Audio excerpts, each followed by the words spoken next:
Welcome to Biz Wire. I'm Joseph Nordstrom in Beijing. For the past week, Indonesia has halted exports of all raw mineral ores in a move directly aimed at Chinese processors. Indonesia wants miners to build more smelters and create more jobs in the processing of minerals at home. The archipelago of nearly 14,000 islands boasts some of the world's largest supplies of natural resources, but the export ban threatens its multi-billion-dollar nickel and bauxite industries. Indonesian mines account for about 20% of the world's nickel supply and much of the bauxite that is used in making aluminum. Bloomberg's Business Week says China has been importing ever larger amounts of these and other minerals from its Asian neighbor. Business Week says that, ironically, the more the Chinese buy, the angrier Indonesians become. Rather than purchasing refined minerals from Indonesia, China imports the raw rocks and does the processing itself, thus depriving Indonesians of jobs and tax revenue. Miners took more than 250,000 tons of nickel out of Indonesian mines last year, but processed only about 16,000 tons in-country, exporting the rest. Meanwhile, China refined more than 500,000 tons. After objections from Newmont Mining, Freeport-McMoRan, and others, the Indonesian government created a temporary loophole for exports of copper, iron ore, lead, and zinc concentrates. The exception is said to be good through 2017, when all ores will be subject to the export ban. AFP pointed out that while there was relief that the policy was not as restrictive as initially feared, the run-up to the ban has been criticized as highly chaotic. This has served to affirm the image of Indonesia as a notoriously difficult place to do business.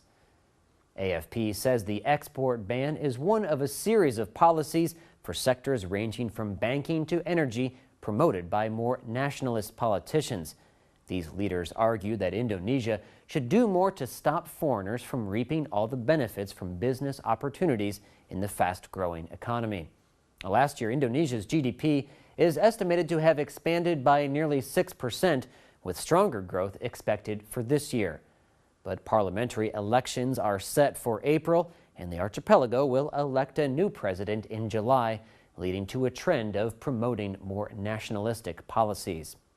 The export ban was originally announced as part of a mining law in 2009. The aim of the law was to force miners to build smelters in Indonesia to process ores. This addition of value would keep more profits in the country. The law's implementation was delayed until this year to give miners time to build smelters. However, AFP says many miners took little action as they bet that Jakarta would not enforce a ban that could cost the government huge amounts of tax revenue and lead to massive layoffs. AFP writes that even after the concessions, critics say the problem has only been kicked down the road. The blanket ban on mineral ore exports has simply been delayed to 2017, and the threat of new taxes for mining interests is still looming. Creator of the BRICS label, Jim O'Neill, has been promoting the country by first branding it in his Next 11 group of fast-growing economies. More recently, O'Neill coined the acronym MINT for Mexico, Indonesia, Nigeria, and Turkey, and says these four will sustain strong momentum in the coming years. But the export ban could worsen the country's already declining current account deficit and deprive it, at least in the short term, of foreign currency. The Indonesian rupiah was one of the world's worst performers last year, falling by 26% against the U.S. dollar. This helped spark inflation, which grew by 8.4%.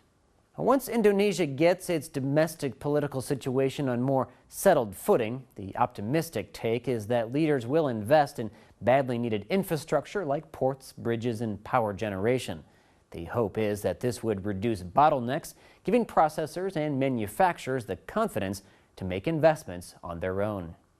You're watching Biz Wire on the Blue Ocean Network, China's first and only privately owned English-language broadcast media. Our full episode can be seen on our website, bon.tv/biz-wire. In just a second, we'll continue with more insight into the big picture of China's economy.